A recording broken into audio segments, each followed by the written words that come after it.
নমস্কার বন্ধুরা, school education ডিপার্টমেন্টের তরফ থেকে যে আগামী 3 তারিখ থেকে শিক্ষকদের এবং আগামী 10 তারিখের পর থেকে বা 10 তারিখ বা তারপর থেকে স্টুডেন্টদের জন্য স্কুলগুলো খুলবে, এই যে নোটিশটা করা হয়েছিল বোর্ডের উদ্দেশ্যে, দুটি বোর্ড, মাধ্যমিক বোর্ড এবং প্রাথমিক বোর্ড, এই দুটি বোর্ডই নোটিফিকেশন জারি করেছে।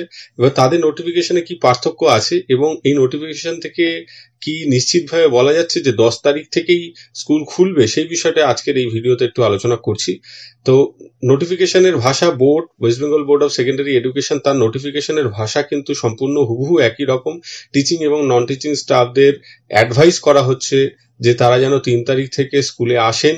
এবং কিসের জন্য এটা বলা হচ্ছে? To ensure suitable school infrastructure is in place before the schools are open for students. অর্থাৎ স্টুডেন্টদের জন্য স্কুল খোলার আগে স্কুলের ইনফ্রাস্ট্রাকচার সব সঠিক জায়গায় আছে, যেহেতু ভোট হয়েছিল, সেটা দেখার জন্য, সেটাকে ঠিকঠাক করার জন্য 3 তারিখ 3রা জুন স্কুলে সমস্ত টিচিং নন টিচিং স্টাফদের আসার কথা বলা হচ্ছে। এবং তারা আশা করছেন এই যে টিচিং এবং নন টিচিং স্টাফরা দেখে যাবেন পুরো ব্যবস্থাটা, তা সেই ব্যবস্থাটা দেখাশোনা করে তারা 9ই জুনের মধ্যে সবকিছু ঠিকঠাক করে ফেলতে পারবেন, যাতে 10ই জুন থেকে স্টুডেন্টদের জন্য স্কুল খোলা যায়। এবার এই যে স্কুল খোলা যায়, এইখানে যে দুটো ভাষা, প্রাইমারি এবং সেকেন্ডারির মধ্যে পার্থক্যটা বলছি। প্রাইমারির ক্ষেত্রে বলছে যে primary school will be open on and from 10/6/2024। সেখানে মাধ্যমিকের ক্ষেত্রে বলছে মে বি ওপেন, হতে পারে। 10 তারিখের পরবর্তী সময়ে স্কুলগুলো খুলতে পারে, মে বি কথাটা এখানে ব্যবহার করা হয়েছে। আবার মূল যে অর্ডারটি ছিল সেখানেও কিন্তু মে বি বলা হয়েছে। অর্থাৎ একটা প্রশ্ন থেকে যায় যে পুরোপুরি নিশ্চিত হওয়া যাচ্ছে না এই নোটিফিকেশন থেকে যে 10 তারিখেই খুলবে। আশা করা যায় 10 তারিখে খুলবে, এরকম একটি বিষয় দাঁড়াচ্ছে। আমাদের হয়তো আরো অপেক্ষা করতে হবে।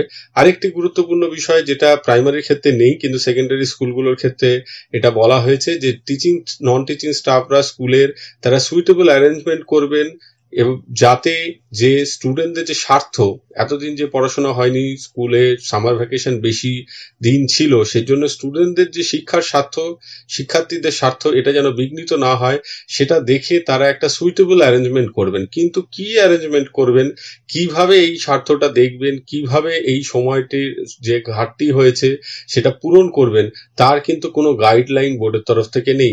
বিগত বছরগুলোতে এরকম নোটিফিকেশন দেখা যায় এবং বিভিন্ন স্কুল বিভিন্ন রকম করে, কারণ তারা যদি নির্দিষ্ট কোনো গাইডলাইন না পায় তাহলে কিভাবে বাড়তি সময়টা তারা কভার করবে, এইটা কিন্তু নিশ্চিতভাবে বোঝা যায় না। তো যাই হোক, দুটো নোটিফিকেশনের পার্থক্য আপনাদের সাথে আলোচনা করলাম। এবং এইখানে এই may be open for the student from 10/6/2024 onward, এই ভাষাটা কিন্তু যেরকম আছে তাতে নিশ্চিতভাবে বলা যাচ্ছে না যে স্কুল ছাত্রছাত্রীদের জন্য 10 তারিখ থেকেই খুলবে।